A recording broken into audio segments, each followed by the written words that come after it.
Hey everybody, Dr. Laura Dabney here, giving you some practical tips and doable tips on how to improve your relationships with your friends, your family, and yourself.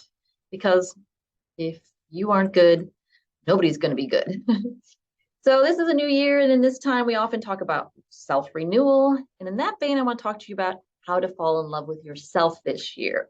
I want to do a three-part series that in general talks about how to love yourself. You need to know yourself, understand yourself. This video, I want to talk about understanding your unconscious. Number one, the reason this is so important is because your unconscious rules you. Well, our unconscious rule us. We think it's our conscious, our logic, and everything that controls us, but it's not. Thousands of experiments have proven that it's your unconscious that makes all the decisions. Your conscious just explains it all. And your unconscious likes repetitive patterns and old patterns, sees them as safe, nothing to do with logic. That's your conscious. Your conscious uses logic, but your unconscious just sees old, familiar things as safe. Okay, conscious just justifies it.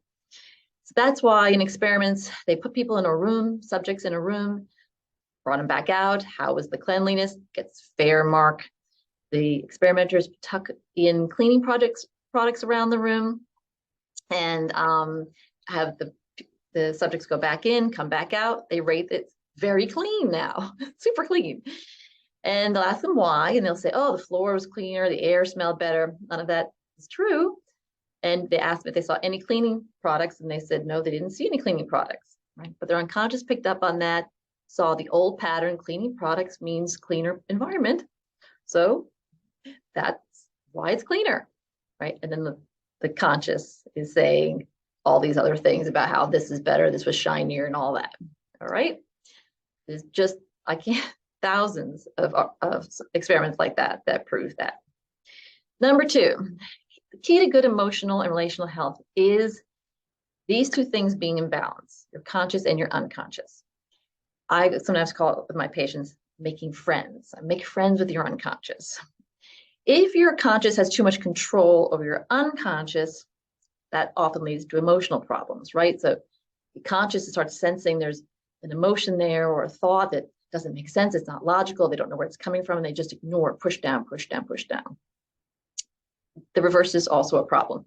If your unconscious is left kind of to run amok, that leads to psychosis and acting out behavior, right? Just doing things, not bringing in your conscious to think of logic or the curiosity about it, and leads to acting out behavior.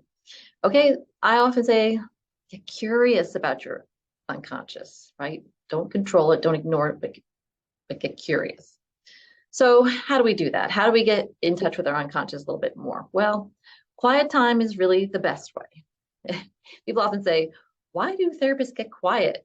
Well, it's because we want you to get comfortable with sitting in quiet so you can grasp those unconscious feelings and thoughts, right? They don't scream out at you. They're very, very subtle. So you have to really give it some time. Writing, sometimes dream journals also is another way. Dream journals are a really great way to get a hold of your unconscious thoughts, feelings, moods, what it's going through.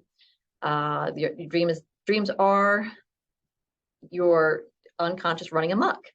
Right? Your brain sends out a signal, your brain sends out hormones to keep you intact since you don't have a conscious at that point, but your unconscious is left to run the show. Also, creative endeavors, painting, drawing, writing poetry, filmmaking, all those are a great way to not only get in touch with your unconscious, but to get rewarded for it.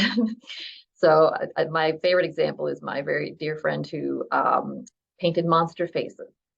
And as she's painting these, she just got such a kick out of it and she loved doing it. And through doing that, she started thinking, why is the monster faces? And she realized that she had a great deal of difficulty when she got really enraged because she felt like a monster. And then she would push it down. She knew she was a passive person, and now she had a better understanding of why that was. So she got it out on her painting, on her canvases, and by the way, won tons of awards for them because they were so unique.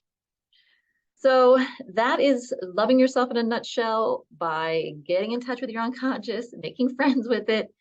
And of course, if you have any problems with this or want to discuss any of this with me further, I am here for you. 757-340-8800.